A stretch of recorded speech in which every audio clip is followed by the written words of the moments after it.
de este estudio, el significado de la voluntad del hombre. Hasta el momento hemos estado viendo, buscando definir cómo es la voluntad de Dios, que es bastante compleja, pero vamos también a ver qué pasa con la voluntad del ser humano. Y estamos tratando de responder esta pregunta crucial que es, ¿puedo conocer la voluntad de Dios? Sí, está en su palabra. Y es bueno que la conozcamos.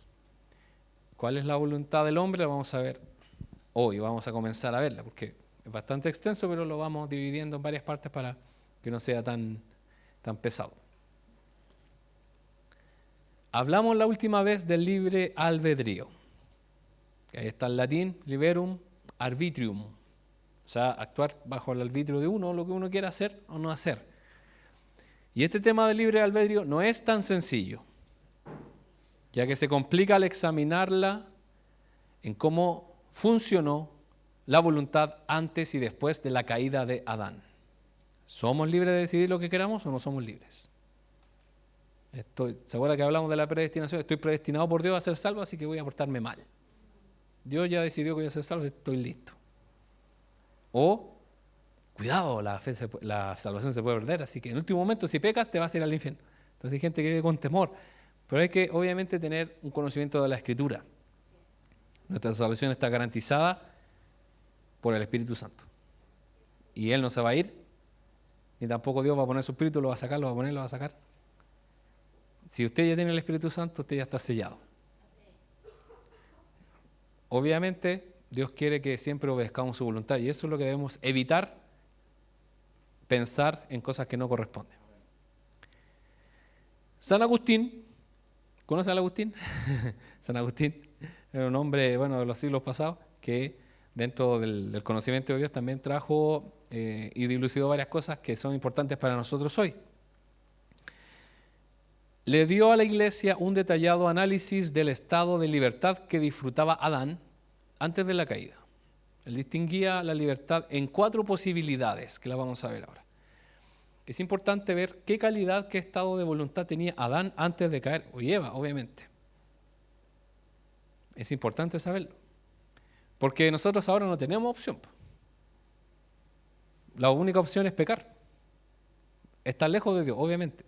Sin Dios. ¿Quién nos trajo la salvación? Jesús. Es la única forma de entrar al Padre. Pero antes de haber pecado Adán y Eva, ¿cómo eran? ¿Cómo era su voluntad? ¿Era libre? ¿Realmente libre? Lo vamos a ver. Estas son las 4 posibilidades que habla este hombre de San Agustín. Lo primero es posse peccare, que está obviamente en latín. El hombre era capaz de pecar. ¿Adán y Eva eran capaces de pecar? Sí. La segunda posibilidad es posse non peccare, capaz de no pecar o de permanecer libre de pecado. ¿El hombre tenía esta posibilidad? Sí.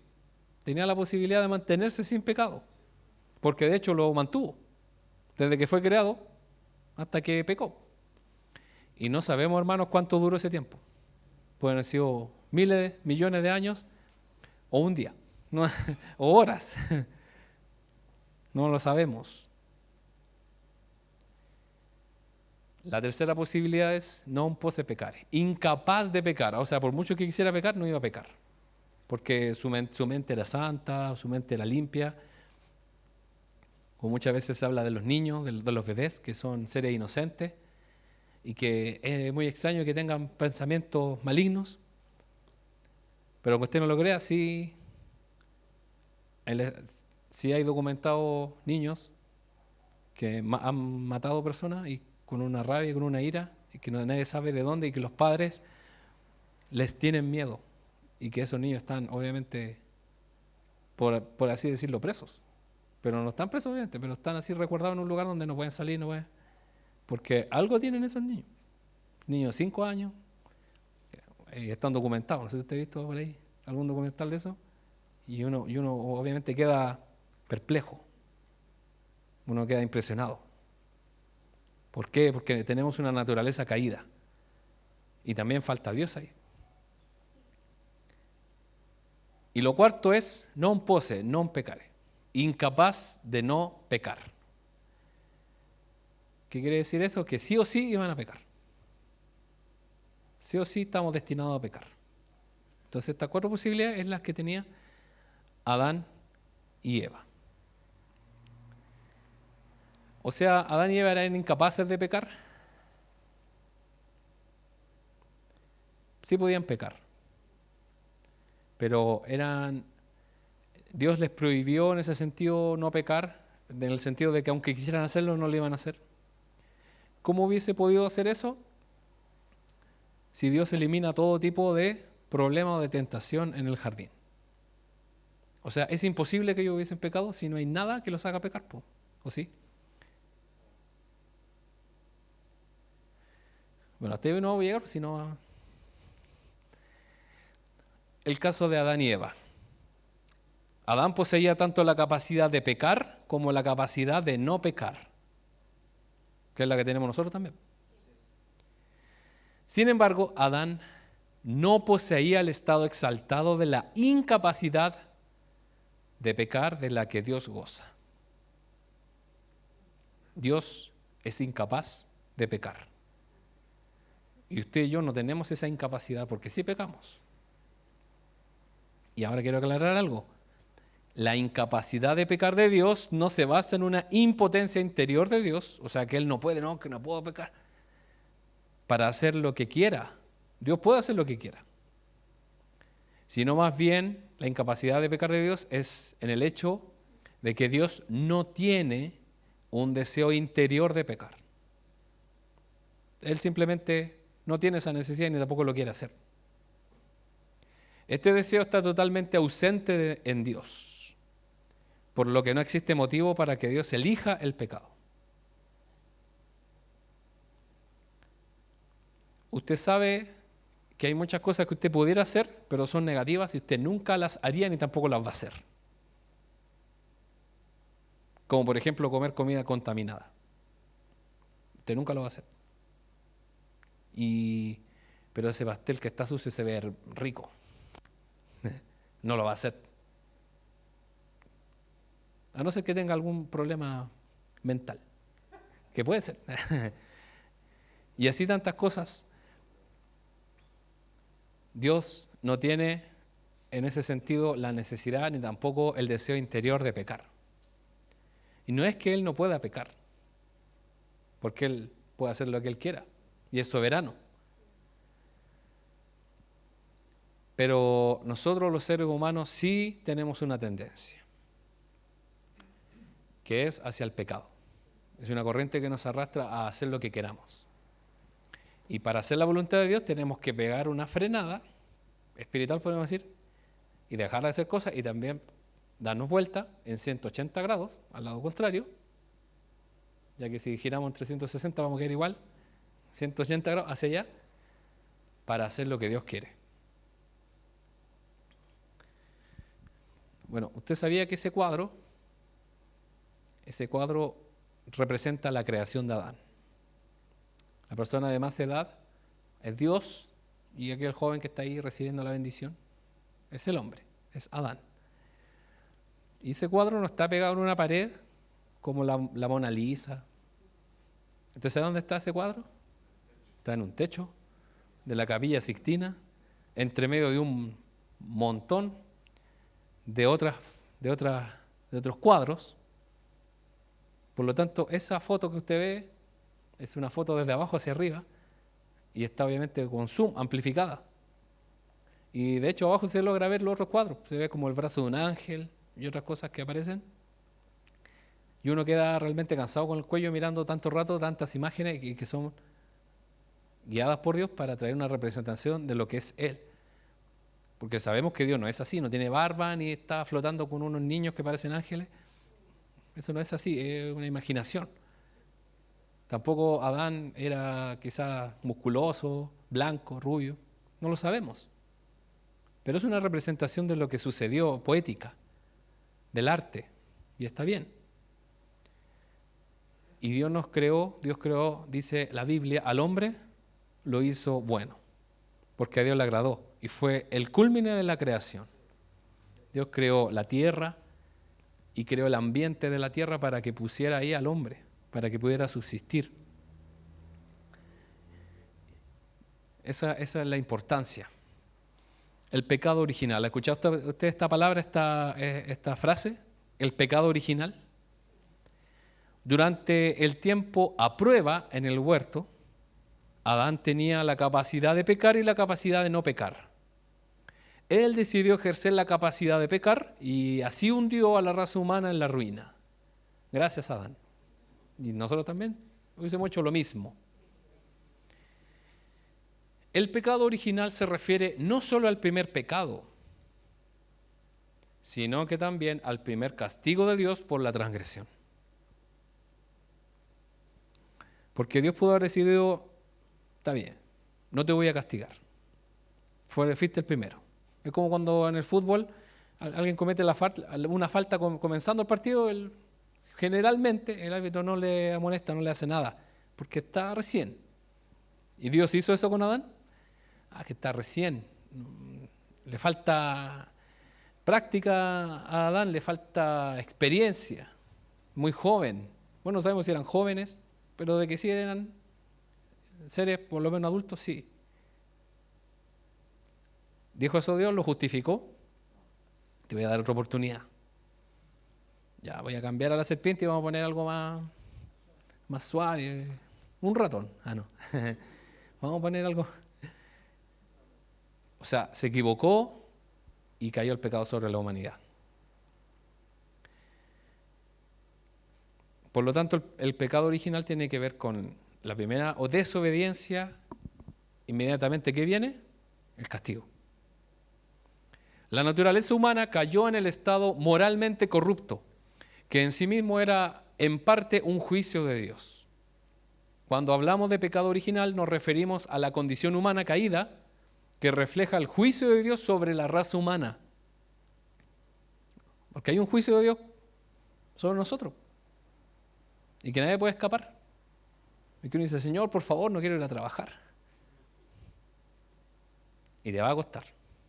Y eso dice ahí. A todos les cuesta, incluso a los que trabajan durmiendo. Cuesta. ¿Y qué sucede también con la mujer? Va a tener dolor en su parte y así.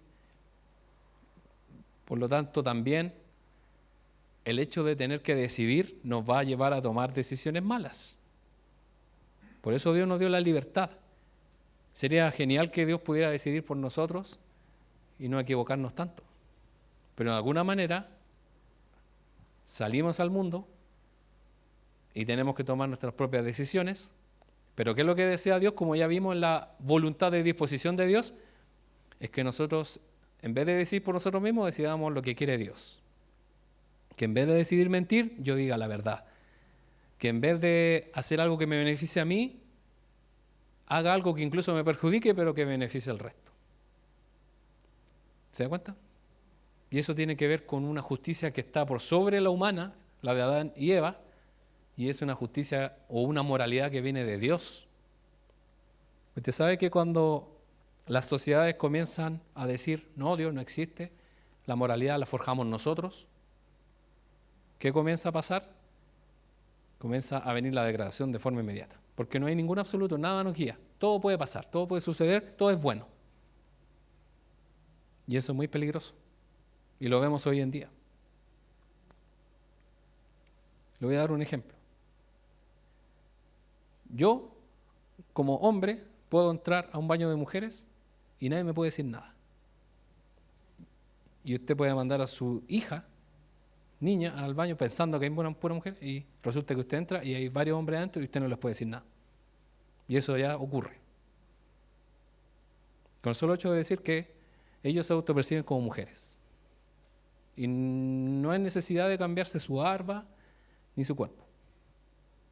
Entonces no hay un absoluto, no hay nadie que diga lo que es correcto o lo que no es correcto. Y por lo menos si hay alguien, la iglesia. Nosotros no debemos quedarnos callados. Por eso la recomendación, no envía a ningún niño ni niña al baño solo. Eso es lo que se está recomendando. Obviamente no vamos a poder luchar entre todos contra esas leyes que ya están dictando, si ya está avanzando, pero sí debemos tomar nuestros resguardos como hijos de Dios. Y esto tiene que ver con este pecado original. Y esto nos trajo a todos nosotros la condición caída del hombre. Este hombre, San Agustín, situó la profundidad de la condición caída del hombre en su pérdida de los poderes originales de justicia. En la caída se perdió algo profundamente vital para la libertad moral. ¿Qué quiere decir? Tener la libertad de decidir lo bueno. De que siempre yo esté predispuesto a hacer lo bueno. Y no es siempre así. ¿A qué estamos predispuestos? A hacer lo malo. A partir de la caída, el hombre siguió teniendo libre albedrío, pero perdió la libertad moral de la que una vez gozó, que era la inocencia. Dice la Biblia que el hombre y la mujer estaban desnudos, pero no se tenían vergüenza. Lo dice literalmente la Biblia. Pero nosotros ahora estábamos con vergüenza, porque que ojalá nadie nos vea nuestra desnudez. Y eso es algo sumamente que partió como prácticamente algo que se cuidaba mucho en la antigüedad. ¿Usted recuerda lo que pasó con Noé? Noé se puso a tomar un poquito de vino, se le pasaron la uva a fermentación, se puso feliz después de que el arca llegó ahí a tierra firme y quedó desnudo. Lo pasó muy bien. Entonces ahí viene Cam y se burló de él. Tuvo una maldición, pero ¿qué hicieron sus otros hijos? Lo cubrieron. O sea, la desnudez era algo muy importante, cosa que hoy en día se está perdiendo. Y usted prácticamente no puede estar en ningún lugar sin que se vea desnudez, ya sea en un afiche publicitario, en la televisión, en internet. ¿Qué decir? Usted se mete y ya hay gente desnuda ahí y ya hay menos tapujos, cada vez es peor. Pero dice la Biblia que había una inocencia. O sea, ellos no tenían malos pensamientos. Por lo tanto, había una libertad moral superior a la de hoy en día. Vamos a ver lo que dice Primera de Corintios 15. Primera de Corintios 15, vamos a leer del 44 al 50. Primera de Corintios 15.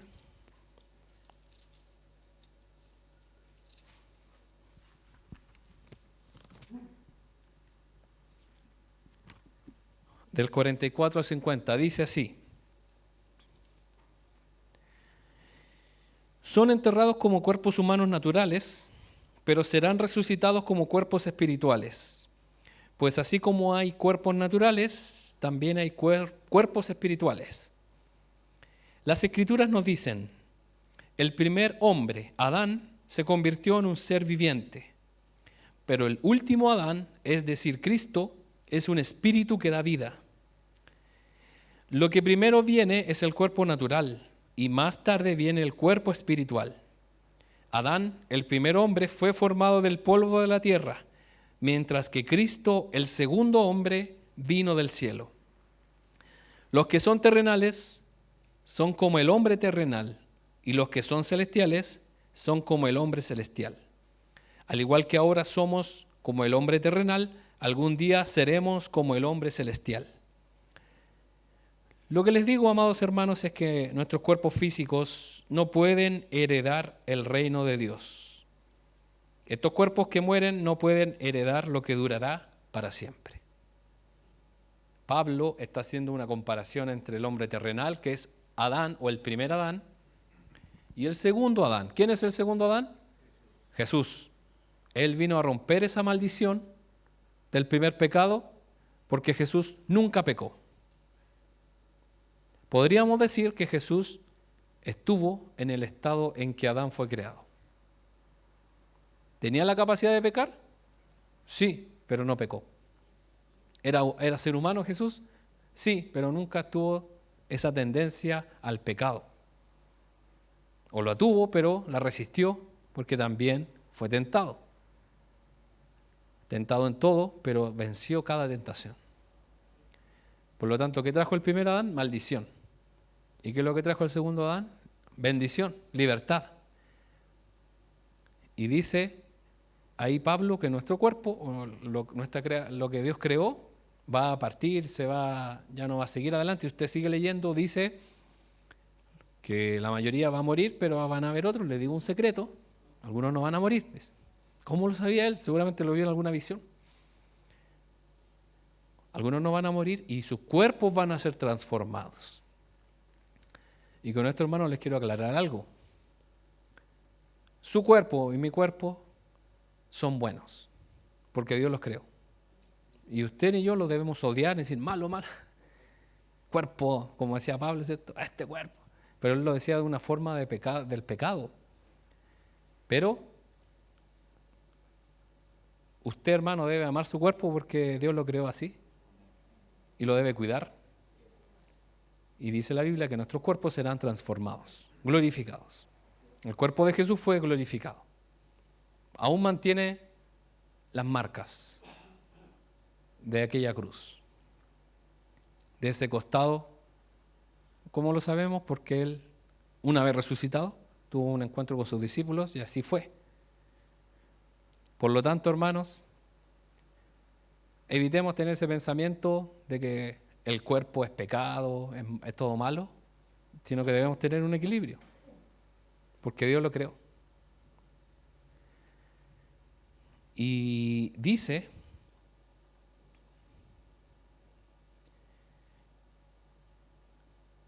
el 49, al igual que ahora somos como el hombre terrenal, algún día seremos como el hombre celestial.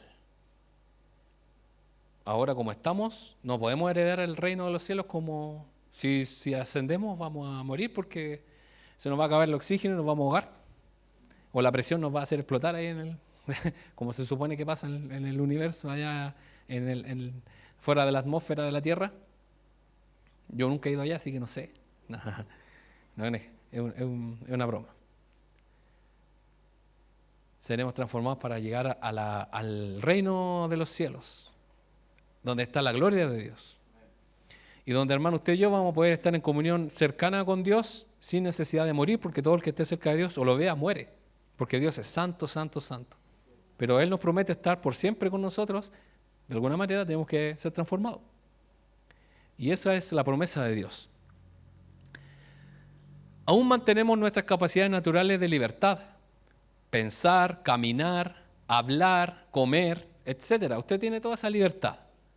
Usted puede pensar lo que quiere. Usted puede caminar, si quiere caminar, no quiere caminar. Si usted quiere completar ciertos pasos diarios, usted lo puede hacer. Tiene la libertad de hacerlo. Y comer. Qué rico comer. Sobre todo las cosas que nos gustan. Usted puede evitar comer ciertas cosas, pero le gusta comer otras cosas y así en todo sentido. O sea, Dios nos dio esa capacidad, pero carecemos de la capacidad natural, por ejemplo, de volar. Vivir bajo el agua como un pez. O de hibernar como un oso durante meses sin comida. Sería genial hacer eso en estos meses. Acostarnos y sin tener que levantarnos, hacer nada. Simplemente hibernamos. Sería genial, ¿o no? Esa es una bendición que solamente tienen los osos. No tenemos esas capacidades naturales. Hay una capacidad natural y la capacidad moral. Aún tenemos la capacidad natural de pensar, sentir y desear. Tenemos todo el equipamiento necesario para tomar decisiones. Lo que le falta al hombre caído es la disposición moral, el deseo o la inclinación de la justicia. Es decir, tiene la capacidad de elegir lo que quiera, pero le falta el deseo de la verdadera justicia. Es naturalmente libre, pero moralmente esclavo de sus deseos corruptos y malvados. Si usted llega donde está una mesa servida como la que está acá atrás, pero ya está servida con todos los platos, ya la comida está lista, y usted es el primero en llegar, ¿qué lugar elegiría? ¿Cualquiera? ¿O observaría el que tiene el mejor pedazo de comida, el mejor trozo de torta? ¿O el que está más cerca de la persona que yo quiero conversar? ¿O de los encargados? ¿O del que está más cerca de donde pasa el garzón? Porque eso pasa en los eventos. La gente, ¿por qué se coloca cerca de la entrada? Para que cuando vayan saliendo los canapés y todo eso, sean los primeros en recibir. Y eso no es moralmente justo. Uno debería dejar que los demás también coman. ¿Cierto? Y los cumpleaños, a veces comienzan a poner encima de la mesa los pedazos cortados de torta y dicen, saquen ustedes. Y usted va y agarra el más chico, así como, ya. Uno empieza a mirar cuál tiene, ojalá la guinda. A mi esposa le encanta la guinda, entonces yo se la dejo, a mí no me da lo mismo, así que, mira, esta te la doy. También le doy la aceituna de la empanada y así tantas cosas. Eso es muestra de mi amor hacia ella.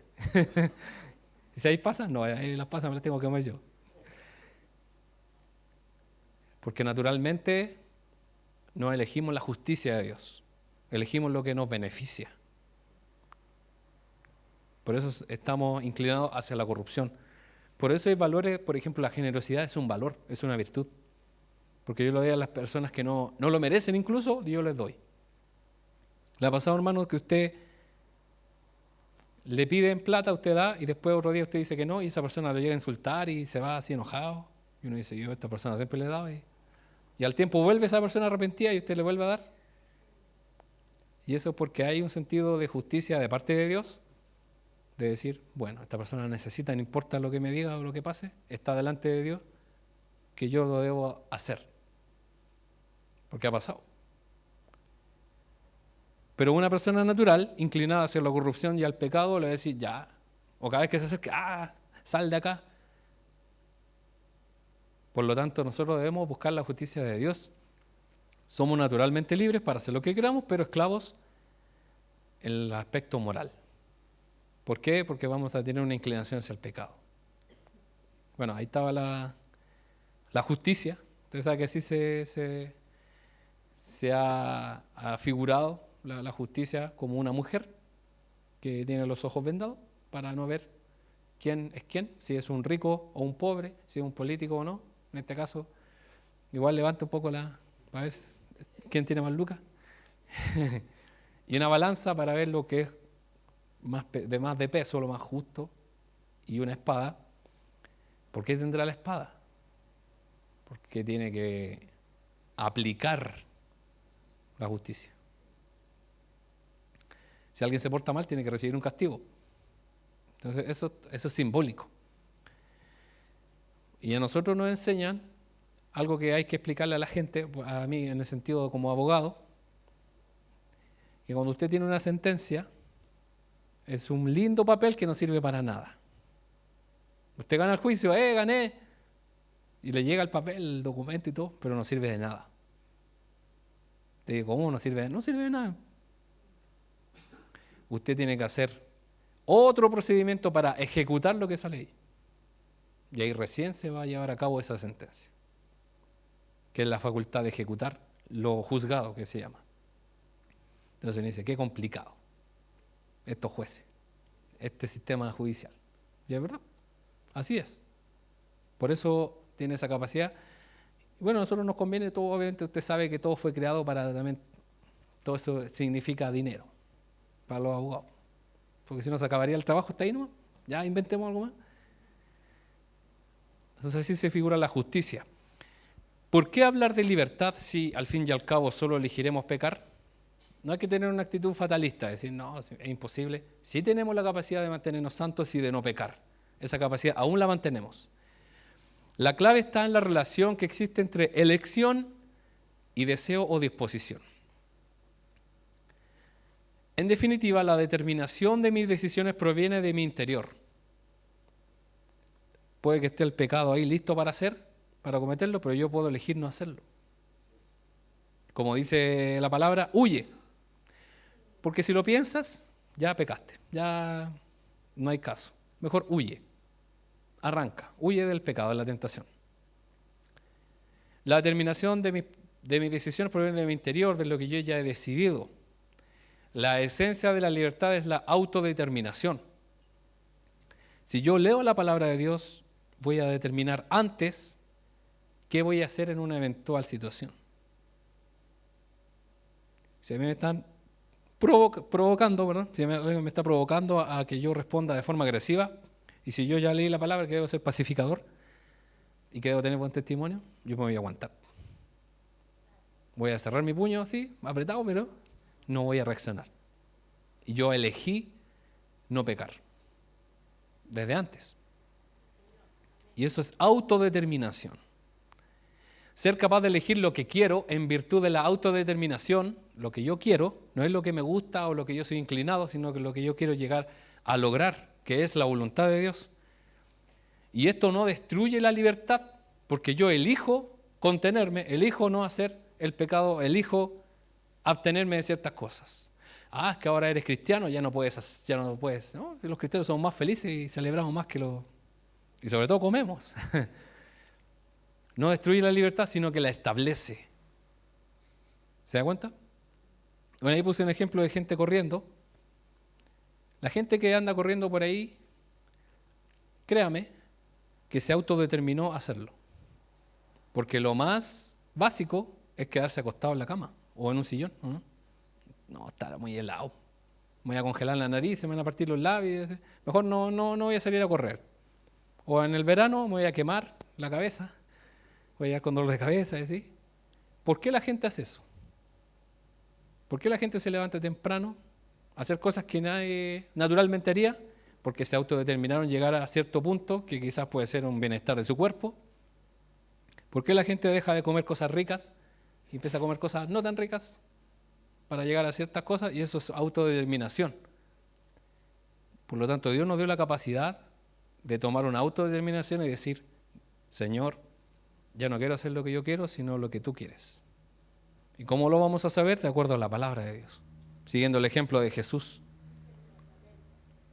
Y ahí aparece en la segunda imagen nuestras disciplinas espirituales. Usted se tiene que autodeterminar, orar y leer la palabra y venir a la iglesia. Usted tiene que decir, el jueves voy a ir a la iglesia, el martes voy a ir a la iglesia, el domingo voy a ir a la iglesia, el viernes voy a ir a la iglesia, a los jóvenes, aunque no sea joven, nada. Igual te invitado. Traigo una buena ofrenda. No, estoy dispuesto a jugar. Es una determinación de lo que yo quiero lograr hacer, que es la voluntad de Dios. Y la pregunta es, ¿eso es que yo me limito en mi libertad? Todo lo contrario. Como dice ahí, establece mi libertad, porque yo he decidido servir al Señor. Y es una decisión diaria. Todos los días de servir al Señor. Como así la gente se determina a ir al gimnasio, a hacer muchas cosas, a aprender ciertas cosas, y se sacrifican, y dicen quemar las pestañas. Yo no he visto a nadie con las pestañas quemadas, pero según ellos se las quemaron estudiando. Yo no tuve necesidad, gracias al Señor, todavía las tengo. Y lo hacen para cosas que van a perecer. ¿Cuánto más nosotros debemos tener esa autodeterminación de decir, yo tengo la libertad? Le voy a dar un ejemplo. De dejar de lado el celular, apagarlo o silenciarlo y decidir buscar a Dios. No en la aplicación de la Biblia al celular, porque ahí me van a molestar todo el rato, sino en otro donde no me molesten. Tengo la capacidad y tengo la determinación de hacerlo, lo puedo hacer. ¿Se puede hacer o no se puede hacer? Está el diablo con una pistola diciendo, no se puede. Si tú apagas el celular, va a explotar y te va a encender la casa.